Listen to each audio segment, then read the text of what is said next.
Ah, il est beau ce trophée, hein. Franchement, il est magnifique, hein. Regardez-moi ça. Alors aujourd'hui, on va pas parler de la Coupe du Monde classique, la Coupe du Monde qu'on connaît tous. On va tout simplement aujourd'hui parler de la Coupe du Monde des clubs. Bonjour à tous les amis, aujourd'hui on se retrouve pour une toute nouvelle vidéo sur ma chaîne YouTube. Une nouvelle vidéo, vous l'avez vu, hein, dans la miniature, dans l'intro et aussi évidemment dans le titre. On est parti aujourd'hui pour parler de la Coupe du Monde des clubs de la FIFA. On est parti du coup pour parler de cet ancien format qui nous offrait tout simplement un petit tournoi annuel, voilà, chaque année. Généralement, voilà, c'était en décembre, en janvier. On avait le droit à cette petite compétition, 7 clubs, les 7 champions des différentes confédérations qui venaient tout simplement disputer ce titre. Faut le dire, hein, l'ancien format, il était quand même pas très intéressant. Il y avait déjà globalement assez peu de suspense. Faut pas oublier que sur les 20 dernières éditions de cette Coupe du Monde des clubs, 17 éditions ont tout simplement été remportées par l'équipe européenne. On a seulement 3 petites équipes brésiliennes qui ont réussi, voilà, à déjouer les pronostics. C'est vrai qu'au niveau du suspense, on le sait, chaque année, ça va être le champion d'Europe, ça va être l'équipe qui a remporté la Ligue des Champions, le Real de Madrid récemment, Chelsea, le Bayern, le Barça, etc., etc.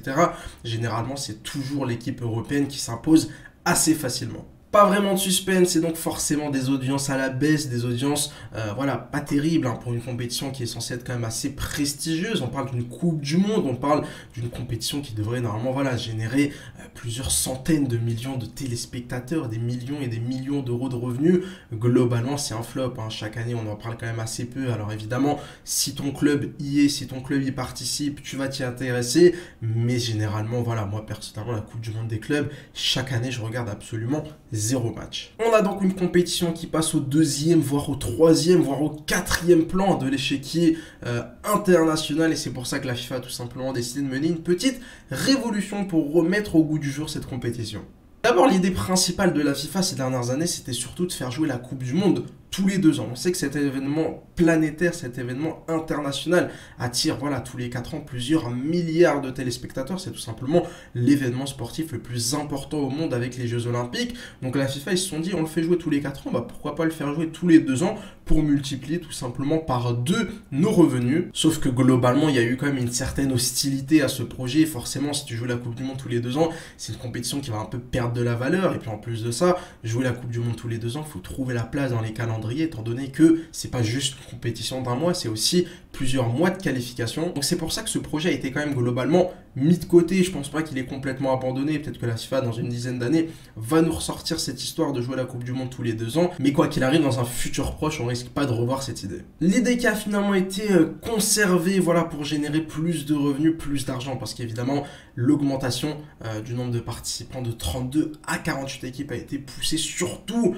par la patte du gain. Voilà, c'est pas l'idée première n'était pas de permettre à plus de sélections de participer à la Coupe du Monde, de permettre voilà, de donner tout simplement plus de chances à des continents qui n'avaient pas forcément énormément de participants. On peut penser par exemple à l'Afrique. L'idée principale était surtout de générer plus d'argent, parce que forcément, si tu fais plus de matchs, tu vas pouvoir vendre plus de matchs, gagner plus d'argent. Et donc c'est comme ça que la FIFA a finalement décidé de trouver de nouveaux revenus. Et puis Gianni Infantino, voilà, ça a été lui, hein, évidemment, l'homme de cette nouvelle Coupe du Monde des clubs, a tout simplement décidé d'exploiter les clubs. Il s'est dit que la Coupe du Monde avec les sélections, ça marchait super bien. On l'a vu, hein, plusieurs milliards d'euros de revenus à chaque édition. C'est tout simplement exceptionnel. C'est l'événement mondial principal en termes de sport avec les Jeux Olympiques. Pourquoi pas reprendre exactement les mêmes ingrédients et transposer tout ça avec les clubs qui eux aussi ont énormément de fans à travers le monde et pourraient tout simplement eux aussi permettre à la FIFA de gagner plusieurs milliards d'euros dans les décennies à venir.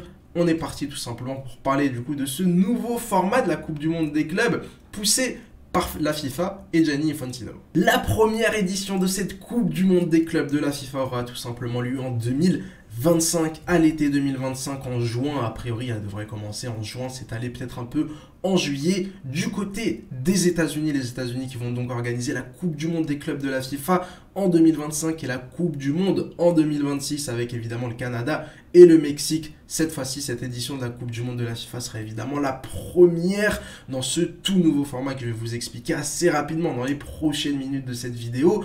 Faut pas oublier aussi que cette Coupe du Monde aura lieu tout simplement tous les 4 ans, comme sa grande sœur à la Coupe du Monde des sélections. Il y aura tout simplement 32 participants avec pas moins de 12 équipes européennes, 6 équipes d'Amérique du Sud, 4 équipes de la CONCACAF. La CONCACAF, CONCACAF, c'est tout simplement l'Amérique centrale et l'Amérique du Nord, 4 représentants africains, 4 représentants asiatiques, une équipe d'Océanie et une équipe hôte du tournoi qui sera entre guillemets invitée pour cette compétition, 32 équipes comme l'ancien format de la compétition de la Coupe du Monde. Alors quand même petite précision, il ne pourra pas y avoir plus de 2 équipes par ce pays, hein. Voilà, c'est vrai que l'idée c'est évidemment d'éviter d'avoir 4-5 équipes d'Angleterre par exemple, sur les 12 représentants européens. Pour se qualifier à cette Coupe du Monde des clubs, parce qu'évidemment, il y aura des qualifications, faudra tout simplement avoir remporté sur les 4 dernières années au moins une fois la Ligue des Champions de son continent. On peut penser par exemple au Real de Madrid et à Chelsea qui sont déjà techniquement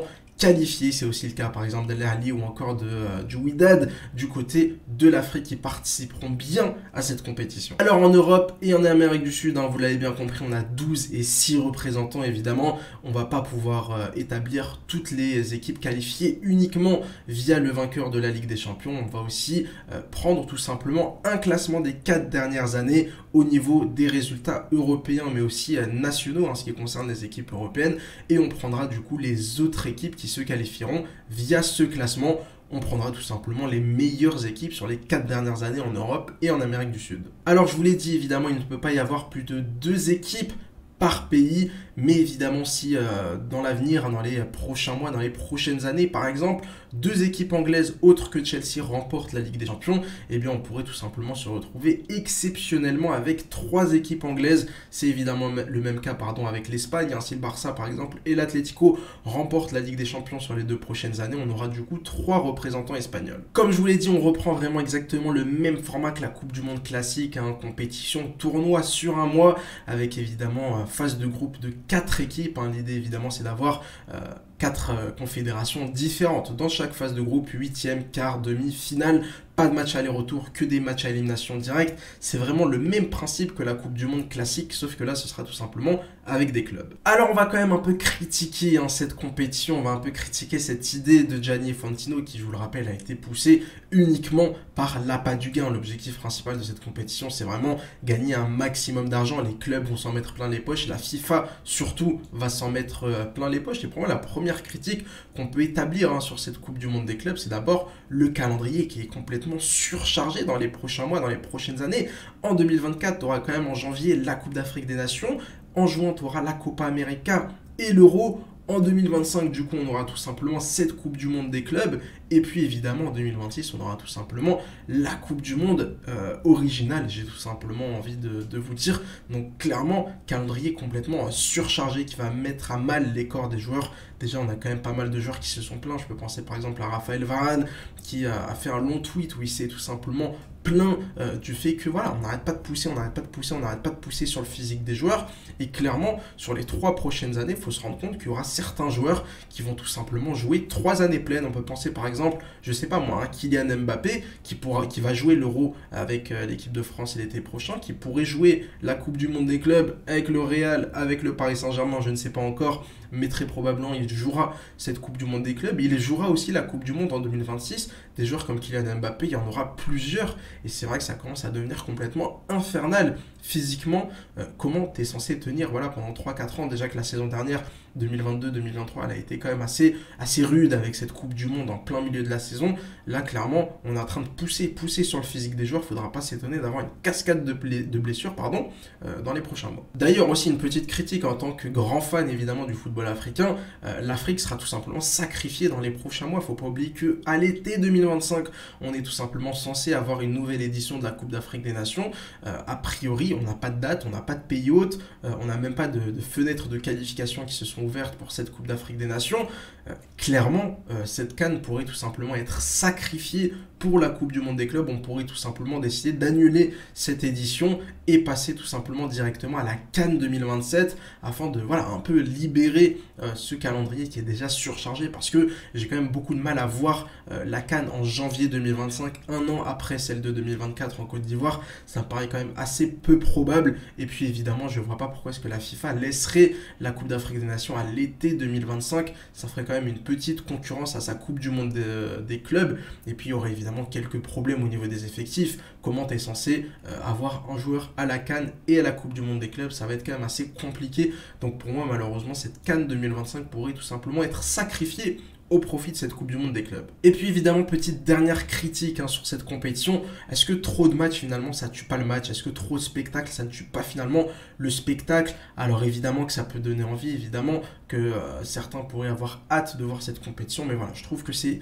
clairement un calendrier trop surchargé. Moi personnellement j'ai du mal à suivre toutes les compétitions. On a la Conference League, on a l'Europa League, on a la Ligue des Champions en Europe, on a tous les championnats à suivre tous les week-ends, on a évidemment aussi en Afrique, on a maintenant en plus de ça un football qui s'internationalise avec des stars qui vont un peu partout, qui vont en Arabie Saoudite, qui vont aux États-Unis en MLS. Ça commence à être très très très difficile finalement de suivre le football à travers le monde. Alors évidemment que certains vont me dire ouais mais bon ça c'est un peu un problème de riche, tu regardes ce que tu as envie, si t'aimes pas, voilà, peu importe, tu regardes un peu ce que tu as envie, tu pioches à droite à gauche.